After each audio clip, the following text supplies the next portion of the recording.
Den menneskelige fordøjelse. Den kost, vi spiser, indeholder proteiner, kulhydrater og fedtstoffer, samt vigtige vitaminer, mineraler og vand. Kulhydrater får vi primært fra brød, kartofler, pasta, sukker og generelt stivelsesholdige madvarer. Protein kommer fra f.eks. kød, fisk, mejeriprodukter, bønner, linser og æg.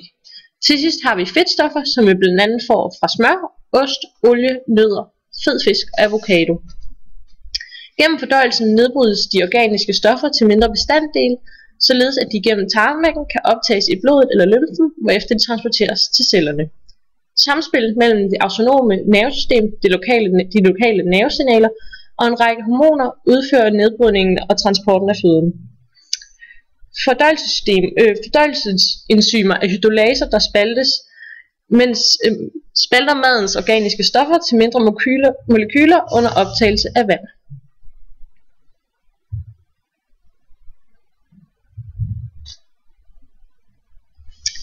Først har vi munden.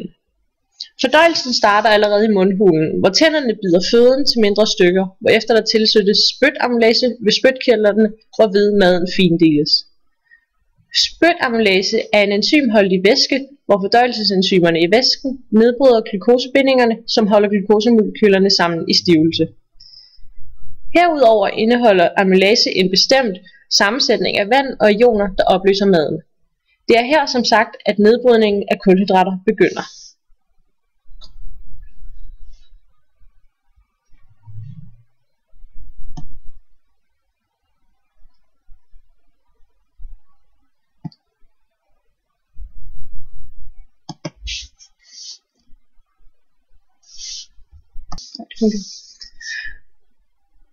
Maden transporteres nu gennem spiserøret ved hjælp af rytmiske sammentrækninger. I mavesækken æltes maden og opblandes med HCl, bedre kendt som saltsyre. Dette giver en lav pH på ca. 2. Det sure miljø gør proteinerne stærkere, så de bedre overlever angrebet af protease, der nedbryder proteiner. Herudover hjælper det sure miljø også til at nedbryde mikroorganismer i føden. Ved dannelsen af HCl i maven aktiveres enzymet peptin, der spalter aromatiske aminosyrer. Det er her altså, at proteinerne nedbrydes til peptider, og en lille del af glyceriderne, kendt som fedtstof, nedbrydes.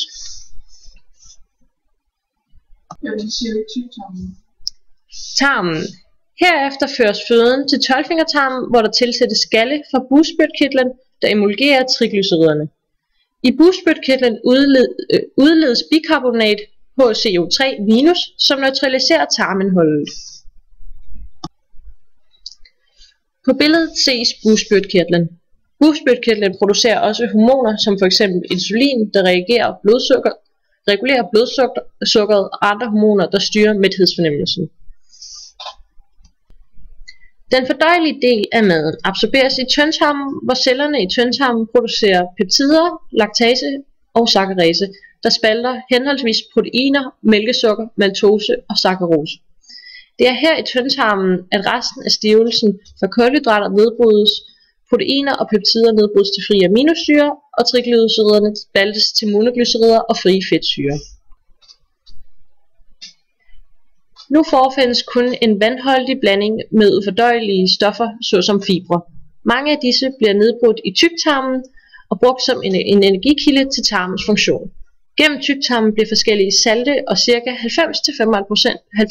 af vandindholdet så ud af madklumpen, og fordøjelse slutter ved endetarmen.